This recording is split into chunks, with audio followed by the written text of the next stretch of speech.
Are flying monkeys also narcissists? There are some that are just truly innocent victims. They're really just people that would never in a million years do the things that are being done, and they can't imagine that anybody does.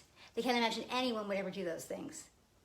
And so they're not necessarily narcissists. They're also not necessarily that prone to help you either, because they may not just believe you. Other questions down here is, why is there a smear campaign in the first place?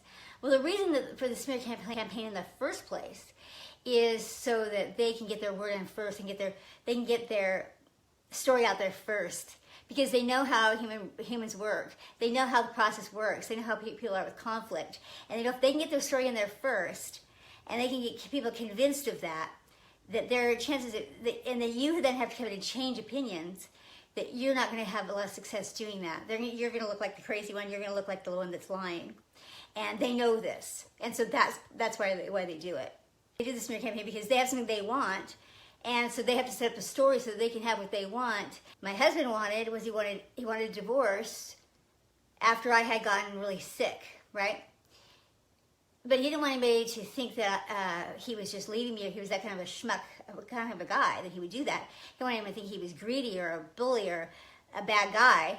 And so he had to come out and make it look like I had a problem. I was a drug addict. I wasn't really just sick. I was a drug addict. And that isn't as convincing, because I had her parents on my side, because he got my family on his side, by telling them that I thought this about them. I said all these negative things about them. And so that's how he got them to backstab me and help him. But to all anybody else sees is they see, oh gosh, he's saying this, and he seems like such a sincere, sensitive guy, and he's got her family on his side. They don't know that my family was already abusive. They don't know any of that, and so it just looks convincing to all of them. And then the few times, of course, I was really, again, I said this in episodes over and over again, but I was really, really in the worst case scenario, because I didn't know any of this. I wasn't asking these questions until years after it was over. So anyone who's asking these questions is in the midst of it is really way better off than I was. I wanted to believe it more than anybody else. I wanted to believe the lies more than anybody else. So I believe him forever. When I finally figured it out, or when someone said something to me that was such a shocking lie, like a friend or somebody completely unrelated said something to me was completely false, and I was like, then I was so stunned by it, and I jumped to defend myself. The reaction was not at all what I thought it was going to be. First of all, you don't expect anything like this would ever happen. You don't expect anything like this would ever happen in the first place. When it does start happening, you start realizing that you know what your expectations were, and your expectations would be, if someone ever came out saying something bad about me, I would expect my lifelong friends to say, that doesn't sound like her. Doesn't sound like her. Do you have any evidence? I've never seen. I'd have to see some evidence, or see it myself, or something, or ask her some questions, see what she has to say. And it was really surprising how few people needed that. How many people were willing to just go with just what he said, and seeing my parents on his side and all that. And they weren't necessarily bad people. But there were some that definitely were. There were some that maybe weren't narcissists, but he got them, and I think they get a thrill out of doing this. I think they get a thrill out of getting people to do things that are nefarious, that maybe they think are morally better than them, because they can trigger things that they know they want. Greed is a really perfect example. Greed. So he got people, friends of ours, it was a friend of his mostly, but it was like my son's godfather, who was a real estate agent, who was not a narcissist. He was just a regular guy. But he got him to do things that were illegal, that jeopardized his license, that were totally against me. If he did them, he'd get a big commission. And I think that, and from what I understand, from what my kids have said, they really hardly ever saw him again. We were with these people a lot when we were married. They were really close friends of ours. And so I think what happened is that my ex-husband used one of his best friends to do things against me, that the friend may not have known the full story, but he knew enough to know that I wasn't there sitting in front of him signing these things. He knew that even if my husband was saying I did sign them, he didn't have any proof of that. I wasn't in front of him signing them like I was supposed to be. So he passed along forged documents, put things through sales, and he had loans put through for another friend, put loans through. He had things go through with forged documents that should never have gone through. And he got people that he thought of as, probably morally better than him to do that. And that was a thrill for my ex-husband. I'm sure of it. I'm just sure of it. But it also, at the same time, putting in a wedge in their relationship, because they were all a little exposed to each other then. It was like they knew who my ex-husband was a little bit more.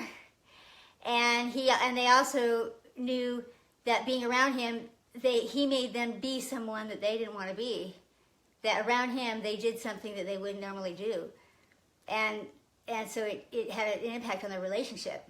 Not as much of an impact as it had on my relationship with them, because, I have no relationship with any of them immediately, but it definitely had an impact on their relationship. And the whole thing, this guy, when I think about somebody, I think about him, and just this group of people that we were, and that there were people there with personality disorders that had character weaknesses. What you see is that there's this sort of chance that what happened infiltrated into this community of people with weak characters. This poison that made everyone behave worse. Made everyone behave worse. Because not everyone the group of people that I'm talking about could have gone on for their whole entire lives. And, had I married somebody different, somebody, like my husband now, or somebody more like myself, they could have had completely different, been elevated, been, done better things, or certainly not done some things as bad as they did. Everyone that sociopath touched, everyone was damaged by it in one way or another, whether or not they were aware of it. That's what I see. I see that there was no one has ever benefited by having a relationship with him. It made them a worse person. It destroyed them like it did to me, or it did to my sons, or it made them just a less of a person, not as good of a person, in ways that maybe no one else will ever know, but they'll know it, and I know it. So yeah, and of course there are some flying monkeys that are narcissists. There are some of them are real easy. You can see. They love it. They have their own bone to pick. A lot of this is pathological envy, and they love a conflict. They love to get into the middle of a conflict. They, again, in my case, when like say it was my sister-in-law, she was pathologically envious of me, and when there was this opportunity to come be a part of some kind of gang stalking thing, being mobbing and picking on me.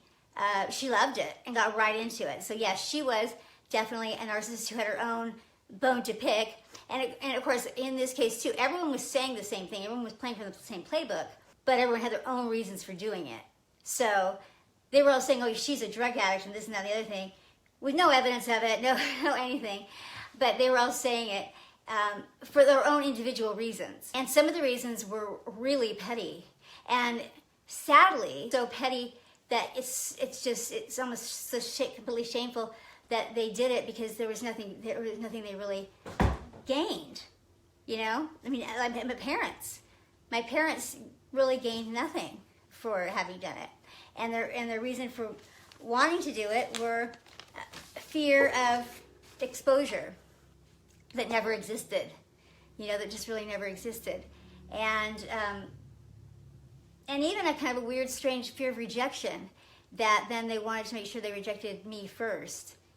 Because, like I said, my ex was telling them that I said this and that about them, and, I was going to make them look bad, or I didn't think they were such great people the way he thought they were so great, because he flattered them up. These are the games that they'll play. It is their responsibility to be the ones that know about that stuff. Excuse me. This is the beauties of live video. Thank you, son. Could you shut this door, please? Why is it open? Because the dog must have pushed it open. Live video. Gotta love it. What? Trying to clean up around here. Okay, well, I have to clear off my bed. Don't do it so loudly. Oh, goodness. Okay.